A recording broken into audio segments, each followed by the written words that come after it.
the Daily Wire parted ways with Candace Owens, and part of it was things that she was saying that we felt were strongly anti-Semitic. And she was doing it in such a way that it was kind of hard to pin down. So I was trying to show where these things happen. Andrew actually rose to the level of defamation when he started claiming that I had actually said things that I had never said. I mean, he flagrantly lies, and I showed that on my platform when he pretended that I did an episode suggesting that Adolf Hitler burning books was a good thing. I wasn't even speaking about Adolf Hitler. It's a nonsense to think that I would do that on my platform.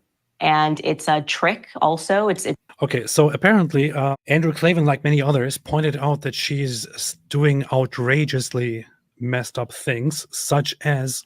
Do you know which books the Nazis were burning? I was shocked that I never learned throughout that schooling that the brown shirts, the student activists that went around burning a bunch of books, were burning books that they deemed to be Marxist and that they deemed to be overtly sexual. Yes, the Nazis did not like other political views. That is correct. The brown shirts were student activists who went around burning a bunch of books. The brown shirts were very famously known not as regular student activists, but as the Nazi paramilitary organization, the Sturmabteilung. The Storm Division. Sturmabteilung, the violent paramilitary trying to form a violent militant movement within Germany for the Nazi party, who also went around and conducted several very, very notorious, very well-known acts, killing people, destroying all kinds of property, destroying Jewish shops, burning books, and so on. She just seriously sat there and described these people, the brown shirts, as, the student activists who went around burning books. Student activists. Let's read what Oxford Reference says here. Member of an early Nazi paramilitary organization, the Sturmabteilung, or SA, Assault Division, the brown shirts recruited from various rough elements of society were founded by Adolf Hitler in Munich in 1921, fitted out in brown uniforms reminiscent of Mussolini's black shirts. They figured prominently in organized marches and rallies. Their violent intimidation of political opponents and of Jews played a key role in Hitler's rise to power. Does it so far sound like these were just a bunch of student activists? Student activists? No, it doesn't, right? From 1931... Well, technically, they had a lot of students, and they're activists, so... From 1931, the SA was led by a radical anti-capitalist Ernst Röhm.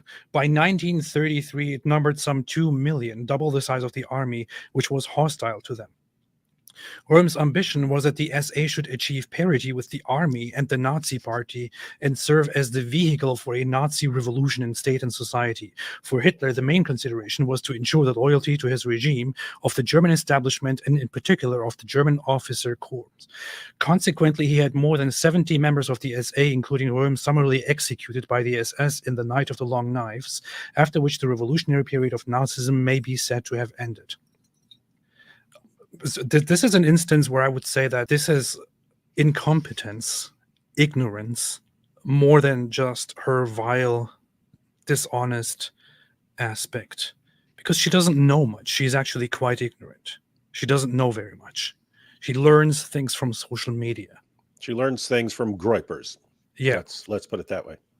And I'm not sure how in the world she got that whole idea that these were just regular student activists. It's not just deceptive, it's stupid. It's just stupid. It's ignorant. And she's acting like they're good guys because among the things they're burning, they're burning Marxist stuff. Yeah, they're burning anything that's not in line with the Nazi party. Yes. That was their solution. Here's the Nazi party.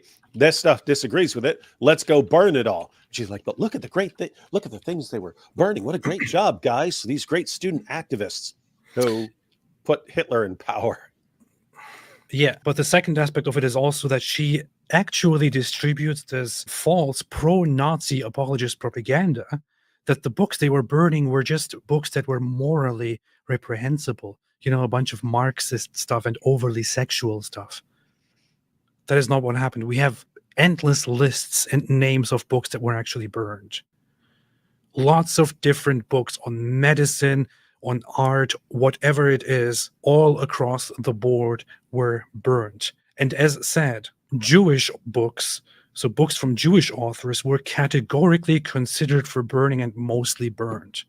This has nothing to do with just being repulsed by the Marxist and sexual content and then burning them. This is a well-known neo-Nazi, a Nazi apologist propaganda point, which she's repeating here.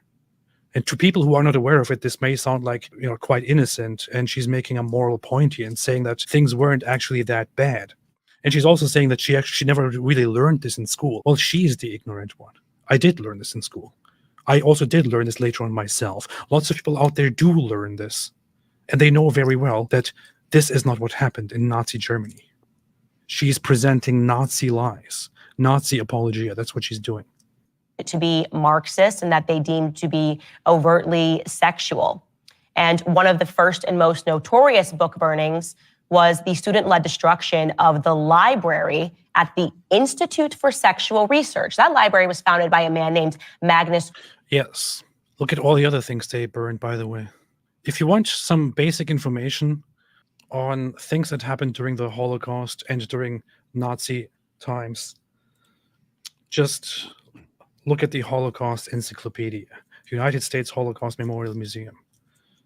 It will tell you the actual details with the receipts and the names of everything that actually happened. Here's an actual article on the book burnings. Jewish authors numbered among the writers whose works were burned, among them some of the most famous contemporary writers of the day, such as Franz Werfel, Max Brod, Stefan Zweig. Among the authors whose book students' leaders burned that night were well-known socialists such as Bertolt Brecht, August Bebel, the founder of the concept of communism, Karl Marx, Trickle Bourgeois, and so on. Lots of these people, lots of these books were burned. It wasn't just about sexuality. And the movement wasn't just a student activist group. It was literally part of the paramilitary with the inclusion of students. That's it. What a platform. And it's a trick also. It's meant to make people feel emotional, like, oh my gosh, I can't believe that she's supporting Adolf Hitler. And I thought it was nasty business. I thought it was extremely nasty business. And, for me, Pierre, it's important for me to state, I'm not supporting Hitler, I'm just saying that, this thing that he's vilified for was actually not bad because he was actually totally good. But yeah, I'm totally not supporting it. I'm not a fan of Hitler, but yeah, I have to say, in that clip that she's referring to, it sounded like she's saying, hey, these Nazis aren't as bad as their reputation. They were doing some really good stuff, and we've all been manipulated by the education system into thinking they were really, really bad. Yeah, they may have done some bad things, but they were doing some great things as well. That's what it sounded like. That's literally what's happening here. Why in the world is she giving a whole speech about how we were deceived and not told the truth about what the Nazis actually did? We were told the Nazis were burning books, but they were actually burning books that were bad. They were burning bad books. This is just so dishonest. She's despicable.